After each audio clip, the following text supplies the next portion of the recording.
হাসিনার বিরুদ্ধে যারাই কথা বলেছে তাদেরকে গোপন কক্ষে আটকে রেখে চলত কঠিন নির্যাতন। নির্যাতনের নির্মমতা এতটাই ভয়াবহ ছিল যে নির্যাতিতদের গগন বিদারী চিৎকার চার দেয়াল ভেদ করে বের হতে পারত না, কারণ আয়নাঘরে থাকত না কোনো জানালা।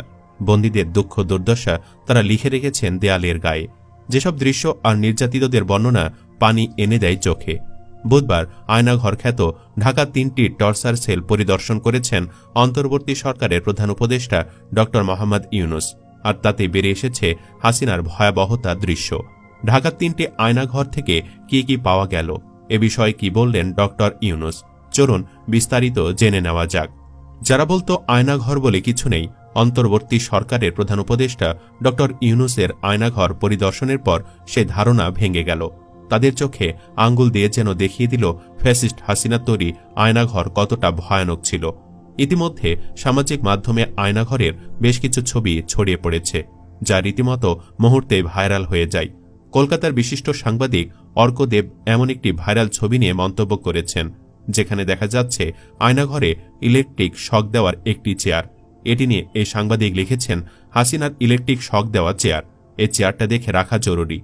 ফ্যাসিবাদের জননী শেখ হাসিনা আয়নাঘরের একটি কক্ষে রাখা এই চেয়ার। হাই ভ্যালুবন্দীদের ইলেকট্রিক শক দিতে ব্যবহার হতো এটি। ডিজিএফআই এর counter terrorism intelligence bureau CTIB এই আয়নাঘরের দায়িত্বে ছিল। সারাক্ষণ একজস্ট ফ্যান চলত এই ঘরগুলিতে। ফ্যান বন্ধ হলেই কান্না আর গঙ্গানি শব্দ শুনতে পাওয়া যেত। আজ থেকে গোটা বিশ্ব আয়নাঘরের সব ছবি দেখবে। শুধু এই ছবিটিই নয়, প্রধান উপদেষ্টার প্রেস সচিব শফিকুল আলম সামাজিক যোগাযোগ মাধ্যম ফেসবুকে এক স্ট্যাটাস দিয়ে জানান, এটি সেই স্থান যেখানে ব্যারিস্টার মীর আহমদ বিন কাশেম আরমানকে 8 বছর ধরে শেখ হাসিনার পোষা নিরাপত্তা বাহিনী গোপনে আটকে রেখেছিল। আজ তিনি ঢাকায় আয়নাঘর পরিদর্শনকালে প্রধান উপদেষ্টা অধ্যাপক মোহাম্মদ ইউনূসের কাছে তার অগ্নি পরীক্ষার লোমহর্ষক কথা বর্ণনা করেন। এছাড়াও আয়নাঘরের অসংখ্য ছবি সামাজিক মাধ্যমে ছড়িয়ে পড়তেই হুমড়ি খেয়ে পড়েছে নেটিজেনরা। ফ্যাসিস্ট হাসিনা কতটা ভয়ানক ছিল তার প্রমাণ এই আয়নাঘর, এমনটি মনে করেন সোশ্যাল মিডিয়া ব্যবহারকারীরা। অনেকেই মানুষ হত্যাকারী খুনি হাসিনার বিচার দাবি করেন।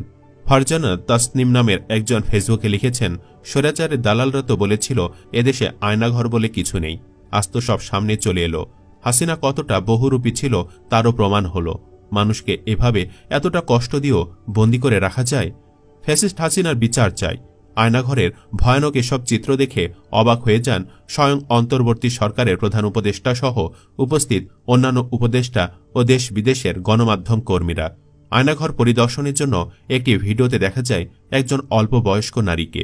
প্রায় 1 দশক আগে যখন শেখ হাসিনা নিরাপত্তা বাহিনী তার মা ও তাকে অপহরণ করেছিল, তখন সে মাত্র 11 বছরের শিশু। তাদের র্যাব কার্যালয়ের একটি আয়নাঘর, একটি গোপন কারাগার এবং নির্যাতন ছেলে রাখা হয়েছিল। পরে তাকে ছেড়ে দেওয়া হয়, কিন্তু সে তার মাকে আজও খুঁজে পায়নি। এমন হাজার হাজার গল্প রচিত হয়েছে এই আয়নাঘর খ্যাত 4 দেয়ালে আটকে রাখা বন্দিশালাগুলোতে। যুব ও ক্রীড়া উপদেষ্টা আসিফ মাহমুদ তার ফেসবুক পোস্টে উল্লেখ করেছেন যে তাকে 24 জুলাই 2024 তাকে গোপন কারাগার আয়নাঘরের একটি কক্ষে গুম করে রাখা হয়েছিল। তিনি দাবি করেন, নাহিদ ভাইকেও একই ভবনের অন্য একটি সেলে বন্দী রাখা হয়েছিল। দেয়ালের টেক্সচার দেখে তিনি শনাক্ত করেছেন এবং দেয়ালের ছিদ্রগুলোর মধ্যে এক্সজস্ট ফ্যান ছিল, যা তাকে সে স্থান সম্পর্কে নিশ্চিত করেছে। চিকন ছিপছিপে গড়নের দাড়িমুখে আরেকটি ব্যক্তিও বর্ণনা করেছেন আয়নাঘরের ভয়াবহতার কথা।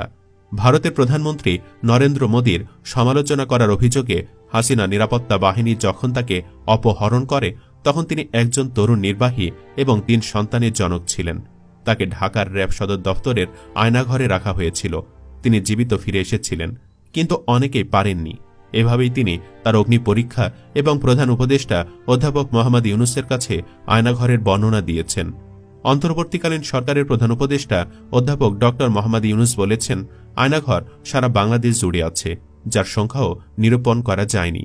12 ফেব্রুয়ারি অন্তর্বর্তীকালীন সরকারের প্রধান উপদেষ্টা অধ্যাপক ড মোহাম্মদ ইউনূস দেশে বিদেশে গণমাধ্যম কর্মী ও ভুক্তভোগীদের নিয়ে আয়নাঘর পরিদর্শন শেষে এ কথা বলেন। ড মোহাম্মদ ইউনূস বলেন, এরকম ইন্টারোগেশন সেল, টর্চার সেল সারা বাংলাদেশ জুড়ে আছে। সেগুলো শুনলাম আজকে। আমার ধারণা ছিল যে এখানে আয়নাঘর বলতে যে কয়েকটা আছে তাই, কিন্তু এখন শুনলাম আয়নাঘরের ভার্সন সারা দেশ জুড়ে আছে। কেউ বলছে 700, কেউ বলছে 800। সংখ্যাও নিরূপণ করা যায়নি। কতটা জানা আছে, কতটা অজানা রয়ে গেছে। তিনি আরও বলেন, নৃশংস অবস্থা। প্রতিটি জিনিস যে হয়েছে এখানে যতটা শুনি অবিশ্বাস্য মনে হয়। এটা কি আমাদেরই জগৎ, আমাদেরই সমাজ? আমরা কি এটা করলাম? যারা নিগৃহীত হয়েছে, যারা এটার শিকার হয়েছে, তারাও আমাদের সঙ্গে আছে। তাদের মুখ থেকে শুনলাম এটা কিভাবে হয়েছে। প্রধান উপদেষ্টা বলেন, আয়ামে জাহিলিয়াত বলে একটা কথা আছে। গত সরকার সর্বক্ষেত্রে আয়ামে জাহিলিয়াতকে প্রতিষ্ঠিত করে গেছে। আয়নাঘর এর একটি নমুনা।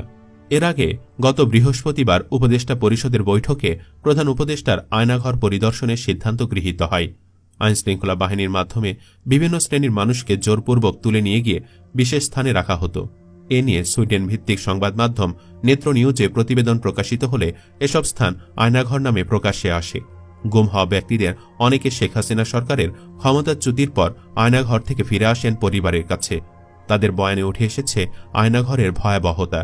19 জানুয়ারি প্রধান উপদেষ্টার প্রেস উইং জানায়, গুম সংক্রান্ত তদন্ত কমিশন প্রধান উপদেষ্টার সঙ্গে একটি বৈঠক করেছে।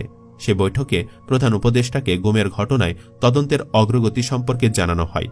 গুম করে বন্দীদের যেখানে রাখা হতো তা জয়েন্ট ইন্টারোগেশন সেল বা আয়নাঘর নামে পরিচিত। কমিশনের সদস্যদের আহ্বানেই সেসব স্থাপনা পরিদর্শনে গেছেন অন্তর্বর্তী সরকার প্রধান। অভিযোগ রয়েছে, সাবেক প্রধানমন্ত্রী শেখ হাসিনার শাসনকালে 2009 থেকে 2021 সালের সেপ্টেম্বর পর্যন্ত 605 জনকে গোপনে বন্দী করে রাখা হয়েছিল। অন্য আরেকটি তথ্যে বলা হয়েছে, 2014 থেকে 2019 সালের জুলাই পর্যন্ত বাংলাদেশে 344 ব্যক্তি গুমের শিকার হয়েছেন।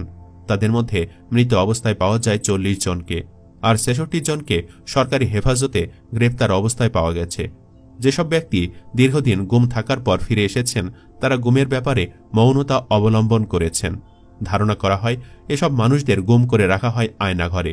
অভিযোগ রয়েছে, আয়নাঘরে বন্দী ছিলেন অধ্যাপক মোবাশ্বের হাসান, সাবেক রাষ্ট্রদূত মারুফজামান, ব্যবসায়ী অনিরুদ্ধ কুমার রায়, মাইকেল চাকমা ও মীর আহমদ, ব্যারিস্টার আরমান বিন কাশেম সহ অনেকে। আজ প্রধান উপদেষ্টার আয়নাঘর পরিদর্শনের সময় সেখানে উপস্থিত ছিলেন আরমান। তার কয়েকটি ছবি পোস্ট করে সামাজিক যোগাযোগ মাধ্যমে লেখক ফাহাম আব্দুস সালাম বলেছেন, বীর সন্তানদের সাধারণ মানুষদের কাছে পৌঁছে দিতে আরমানকে নিয়ে পাঠ্যপুস্তকে গল্প লেখা হোক। এদিকে স্বরাষ্ট্র ও কৃষি মন্ত্রণালয়ের উপদেষ্টা লেফটেন্যান্ট জেনারেল মোহাম্মদ জাহাঙ্গীর আলম চৌধুরী বলেছেন, মানবিক ও পরিবেশের দিকে খেয়াল রেখে আইনশৃঙ্খলা পরিচালনার ক্ষেত্রে সবাই সহযোগিতাপূর্ণ আচরণ করবেন। কেউ যাতে আইন নিজের হাতে তুলে না নেন সেদিকে সজাগ থাকতে হবে। নতুন কোনো আয়নাঘর যাতে সৃষ্টি না হয় সে বিষয়ে সতর্ক থাকতে হবে। সুপ্রিয় দর্শক, ডিজিএফআই, র্যাব সহ যারা আয়নাঘর পরিচালনার দায়িত্বে ছিলেন, আপনি কি চান তাদেরকে যেন অতি দ্রুত গ্রেফতার করা হয়? কমেন্ট বক্সে ইয়েস বা নো লিখে জানিয়ে দিন আপনার মতামত। ভিডিও ভালো লাগলে লাইক দিন এবং শেয়ার করে সবাইকে দেখার সুযোগ করে দিন। চ্যানেলটি এখনো সাবস্ক্রাইব করে না থাকলে সাবস্ক্রাইব করুন। ধন্যবাদ।